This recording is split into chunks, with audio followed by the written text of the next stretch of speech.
جو کچھ اللہ نے دیا ہے، جسم و جان کی توانائیاں ہوں، صلاحیتیں ہوں، قوتیں ہوں، مال ہو، اولاد ہو، لگا دو، کھپا دو، صرف کر دو اللہ تعالیٰ کے دین کے غلبے کے لیے۔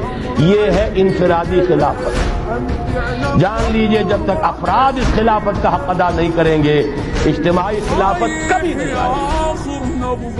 آرزویں کرتے رہیے، لیس بامانیکم ولا امانی اہل الکتاب، نہ تمہاری خواہشوں سے کچھ ہوگا نہ اہل کتاب کی خواہشوں سے ہوگا۔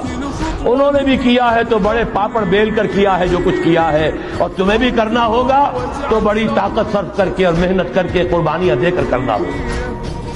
یہ محض دعاؤں سے بھی نہیں ہو سکتا، دعائیں منہ پر دے ماری جاتی ہیں۔ جو کچھ کر سکتے ہو کر گزرو، پھر دعا مانگو، دعا قبول ہوگی۔